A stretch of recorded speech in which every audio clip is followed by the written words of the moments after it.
আমি বানাবো সবজি দিয়ে খিচুড়ি। দেখানোর কিছু নেই, তবু আমি বানাচ্ছি, দেখুন কিভাবে বানাচ্ছি। আমি দুটো টমেটো নিয়েছি, টমেটোটা খুব বড় নয়, মাঝারি সাইজ, ওই জন্য দুটো নিয়েছি। দুটো তেজপাতা ছিঁড়ে নিয়েছি, 4টে কাঁচা লঙ্কা, আদাটা একটু বেশিই লাগবে। এইটা আমি বেটে নেব।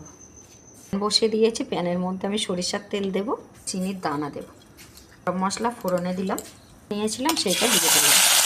এতে দেবো ধনিয়া গুঁড়ো, জিরে গুঁড়ো, লঙ্কা গুঁড়ো দেবো আর হলুদ গুঁড়ো। বেশি ঝাল দিলে ভালো লাগবে না, অল্প অনুযায়ী লবণ দেবো।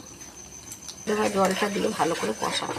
ছেড়ে দিয়েছে, এবার আমি ধনেপাতা দিয়ে নামিয়ে নেব। আমার রেডি। মুগের ডাল নিয়েছি, আমি এটা মুগের ডালের বানাবো। আপনারা চাইলে মসুর ডালও দিতে পারেন বা অন্য ডাল।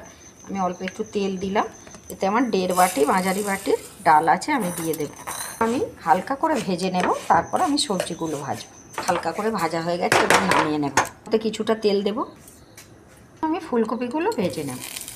দেবো, কোন দেবো, ভালো করে ভাজা হয়ে গেছে, আমি ঢেলে আর একটু তেল দেবো। আর গাজরটা আমি ভেজে নেব, আমি অল্প একটু করলে লবণ। এবার আমি নামিয়ে নেব। আমি একটা বড় কড়াইয়ের মধ্যে জল বসিয়ে দিয়েছি, জলটা ভালো করে গরম হোক। এবার আমি চাল নিয়েছি, আমি গোবিন্দভোগ চাল নয়, এটা নর্মালি যে চালের ভাত খাওয়া হয় সেই চালই নিয়েছি। এটা 1 বাটি চাল নিয়েছি, 1.5 বাটি ডাল, 1 বাটি চাল। ধুয়ে নেব ভালো করে, মতো ঘি দিয়ে আমি মেখে নেব। এটা আমার ভালো মতো গরম হয়ে গেছে, দেখুন। এবার আমি চালটা দিয়ে দেবো। আমি জলটা বেশি করেই দিয়েছি, বারবার ঠান্ডা জল দিলে ভালো হবে না। ডালটা দিয়ে দেবো তো হোক, তারপর আসছি।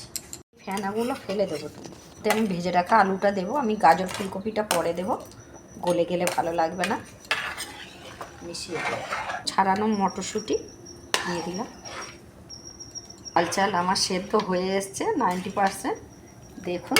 এবার এর মধ্যে ভেজে রাখা ফুলকপিটা দিয়ে দেবো আর গাজরটা দিয়ে দেবো। এবার যে মশলাটা বানিয়ে রেখেছিলাম আমি দিয়ে দেবো, মিশিয়ে নেব। বাকি 10% হোক, দেখাচ্ছি।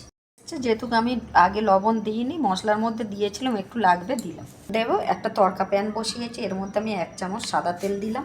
এর মধ্যে একটু বেশি করে, এই 1 চামচের বেশি হবে, আমি ভরে ভরে ঘি দিলাম।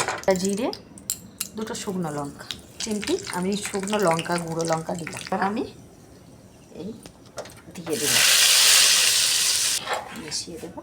দেবো 2টো চেরা কাঁচা লঙ্কা, ধনেপাতা কুচি। এটা উঠলে নামিয়ে নেব। আমি আলাদা করে আর গরম মশলা গুঁড়ো দিচ্ছি না, ফোড়নে দিয়েছিলাম বলে, আপনারা চাইলে দিতে পারেন। আমার হয়ে গেছে, এবার আমি নামিয়ে নেব।